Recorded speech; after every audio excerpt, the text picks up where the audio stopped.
beautiful day. No video game movies coming out of demonic portals. Galactus is not invading. Everything is great. What the hell? I got sapped to the negative zone. Again! Why does everything always look like a cartoon here? Jarvis? Yes, sir. Initiate a system reboot, please. Yes, sir. I guess I'll do a casting couch while I wait.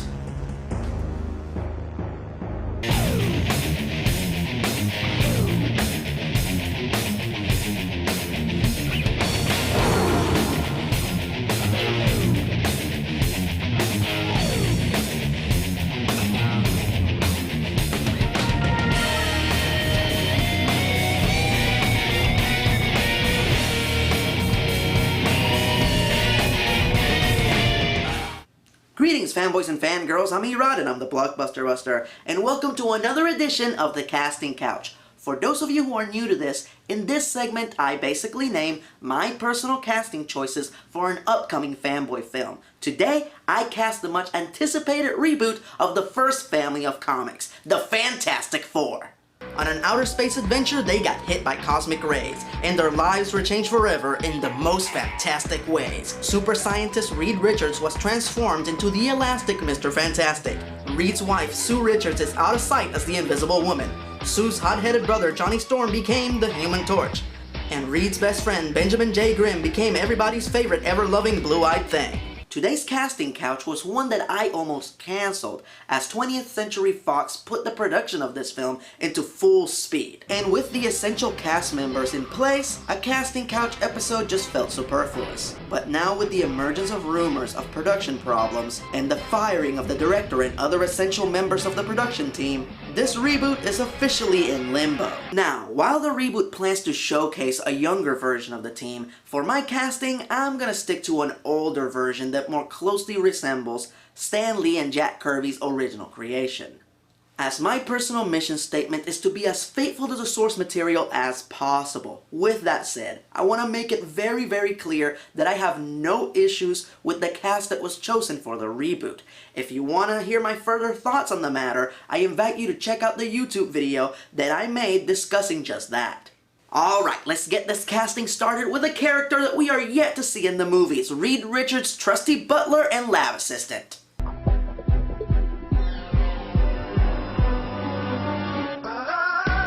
Herbie. Before Tony Stark's butler was transformed into a disembodied artificial intelligence, Reed had Herbie. Humanoid experimental robot B-type integrated electronics.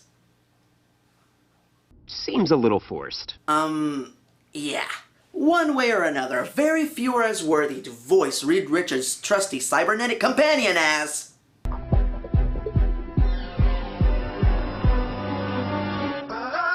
Brian Posehn. Famed comedian and self-proclaimed fan of the Four, Brian already has plenty of experience voicing a devoted robotic sidekick as Octus in Genndy Tartakovsky's Symbionic Titan.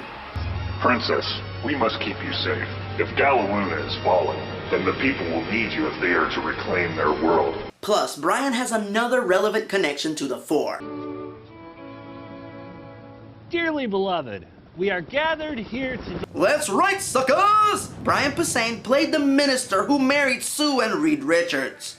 Truly, he is a king amongst nerds. Again, I don't know how computers work. I don't know why I'm typing inside my computer.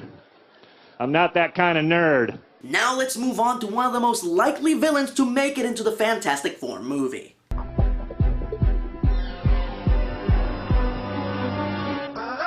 The Puppet Master.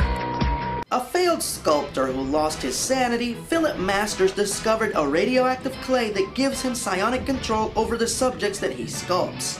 Now, while I always do my best to be faithful to the source material, and I am not a big fan of the Fantastic Four World's Greatest Heroes cartoon, I will admit that I really like their interpretation of the Puppet Master as a pseudo-voodoo priest who believes that his power comes from his faith as opposed to a scientific accident. And to play this preposterous puppeteer I choose...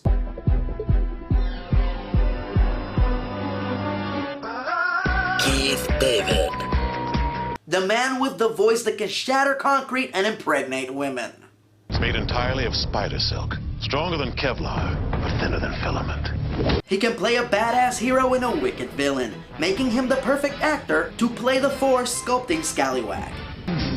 What is it he likes to say? Oh yes, flame on! Human Torch, Thing, destroy your teammates! Father, no! I think it's time we moved on to the four themselves. Let's start with the First Lady of Comics.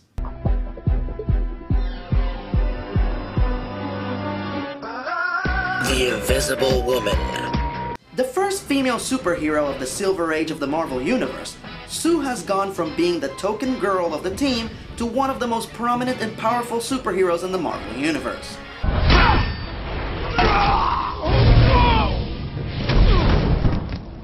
The commander was wrong.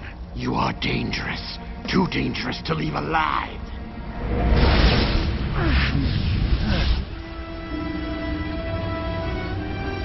Now, I know a lot of you are sick of hearing me complain about the horrific miscast of the Invisible Woman in the first two Fantastic Four movies. And I know a lot of you already know my choice for a recast. But, for the sake of completion and for the benefit of those of you who haven't seen my past videos, my choice to play the Invisible Woman is... Maria Bello.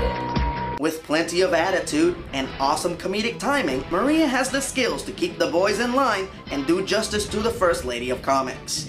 You might be right about that. What are you doing? It may be small, but it'll do the trick. One shot, bam. Nick is not going to shoot anyone. Cool. Yeah, huh? I mean, guns to be treated with respect, you understand? Alright, let's cast another possible villain. Hell, let's cast the first villain that the Fantastic Four ever faced in the comics. The Moleman. Harvey Elder was an ambitious explorer who accidentally stumbled upon the underworld of Subterranea and enslaved its inhabitants, the Moloids, to do his bidding as their new ruler, the Moleman. Watch out for his staff, Johnny. It's some type of power generator, and he's using it on those stalactites. Now I'm definitely casting a short actor to play this part. That whole bullshit of casting regular size actors and then shrinking them down digitally like they did in Snow White and the Huntsman is just uncalled for, especially when there's so many great short actors out there. So who better to play this part than the best short actor out there? Warwick Davis. Honing his skills since before he was old enough to tie his shoes, Warwick already has plenty of iconic characters under his belt, including a few memorable villains. But I'm sure he won't mind adding one more iconic villain to his resume. The next one will pin her to the floor of the cavern permanently. No, that won't be necessary. Alright, let's get back to casting the four with the literal hothead of the team. Flame on! The Human Torch. The cocky, egotistical, and often arrogant member of the team, Johnny works as both the surrogate character as well as reliable comic relief. The Rocky fellow, he's the Thing. Which one are you again, son? Whoa, are you serious? How could you not know this? I'm Johnny! Johnny Storm, the Human Torch. Ah, give him a break, Torch. He's like 100 years old. As I've said before, I support the choice of Michael B. Jordan as the Human Torch. However, if they end up going with a Caucasian actor instead, my choice would be... Eric Christian Olsen. Best known as Marty Deeks on NCIS Los Angeles, and the only part of Dumb and Dumberer that didn't suck. Seriously, could they have picked a better actor to play Jim Carrey's part in that movie? Eric has the looks and the comedic chops to properly light this torch. Eric just hopped on the Wingate bike. This is a bike that we use to measure anaerobic performance. Not too bad. So, I'm putting 6 kilograms on here. Oh my God!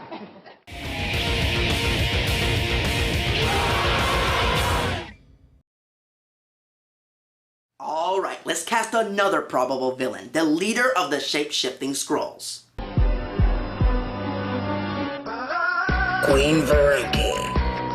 She is the vindictive leader of the vile alien race that has so often plagued the Fantastic Four and the entire Marvel Universe. What we need here is somebody who brings authority and gravitas to the table.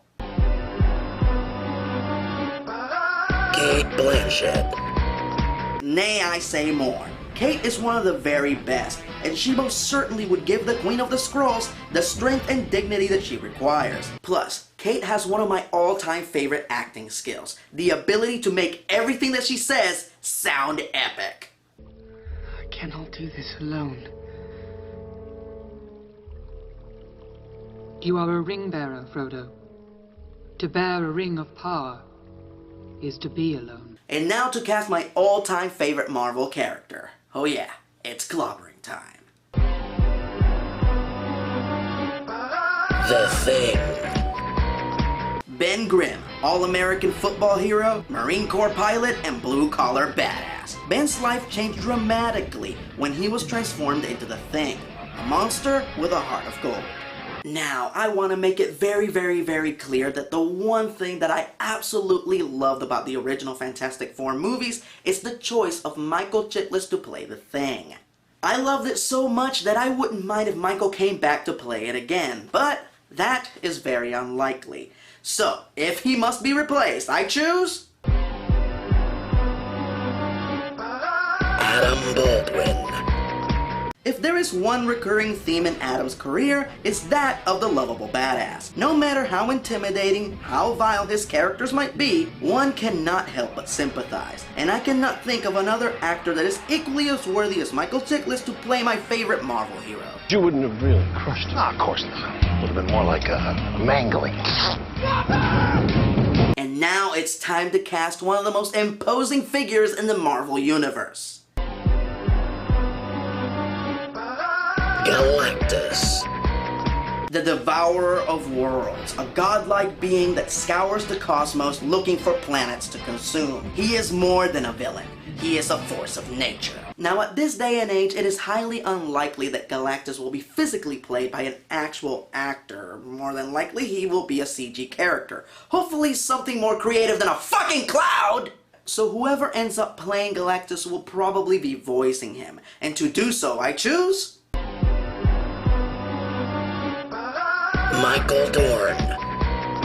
Best known for playing Worf on TNG, Michael has over a decade of voiceover credits under his belt. Not to mention, he's a pretty damn spectacular actor, with one of the most powerful booming voices in the business. I am Rufus 3000. One that is worthy of the Devourer of Worlds. Let me guess. Klingon Bud wine. Prune juice, chilled. Prune juice? If you say so. And as far as the most famous of Galactus' heralds go, I can see no reason why Doug Jones can't come back and play the role one more time. To me, my boy! And now to cast the leader of this fantastic foursome. Mr. Fantastic. The absent-minded professor who leads this very unorthodox group, both as superheroes and as a family. Excuse me? Sue Storm is way out of your league. And you're messing it up by ignoring her all the time. But, on second thought, if things aren't working out between the two of you, maybe... I can think of 14 different ways to seal you in that armor forever. For this, we need a believable genius with plenty of boyish charm. So for him, I choose... Noah Wiley. Best known for playing Dr. John Carter in ER, very few play the handsome genius with such subtle perfection. And for this reason and many more, I feel he is the ideal choice to lead the first family of comics. Such a pleasure to find someone who understands the unique value and rarity of such a fine artifact. What are you... What is that? That is the Philosopher's Stone. And now, last but not least, I am going to cast one of the greatest villains, not just in the Marvel Universe, but in all of comics.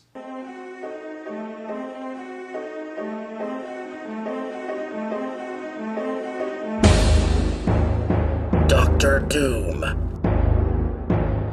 The undisputed ruler of the independent country of Latveria. He is a genius, a sorcerer, and a despot. Only heroes with an intelligence equal to his come even close to challenging him. He has taken over the world on multiple occasions, and while he has been defeated a few times, he has never been arrested and never been convicted, as most of the Marvel heroes know better than to face doom.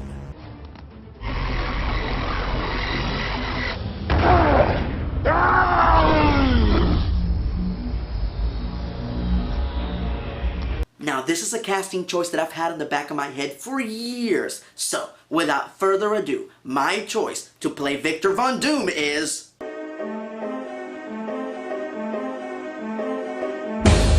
Timothy Dalton. With a cool and sly demeanor that makes the worst dialogue sound smooth and elegant. Nonsense. I'm sure if we bashed your head in, all sorts of secrets would come tumbling out. Timothy has the charm and the imposing presence that makes him worthy to sit on the throne of doom. Isn't it better to end it at last? Thank you for your opinion. I will not die!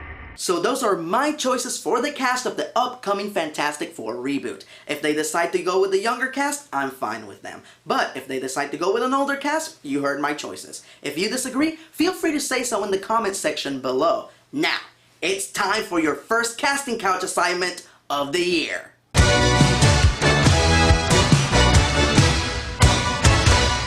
The new Ninja Turtles cartoon has done a fantastic job of portraying a teenage April O'Neil, as played by the lovely and talented Mae Whitman. So, if they were to put a teenage April O'Neil in a Ninja Turtles movie, your assignment, if you choose to accept it, is to name who you would want to play her. Post your choices in the comment section below or email them to me directly. And then I will post the 3 top choices on the next casting couch. Until then, I'm Erod, and oh man, not again. The system rebooted. I think I'm back home.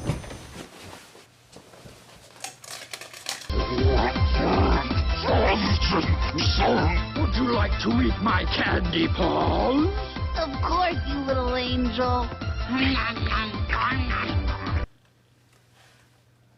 Future is in the past. Onward, sail Shuma!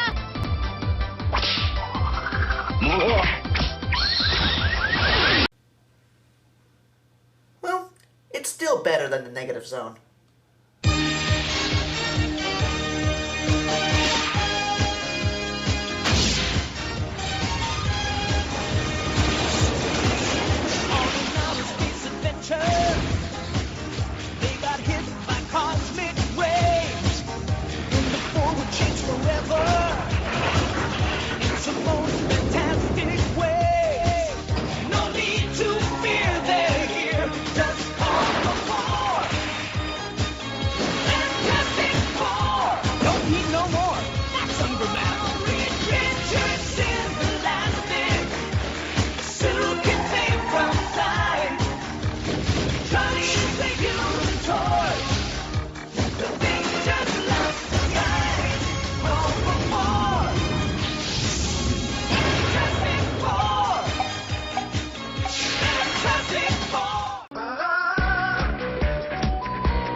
Join the Legion, suckers!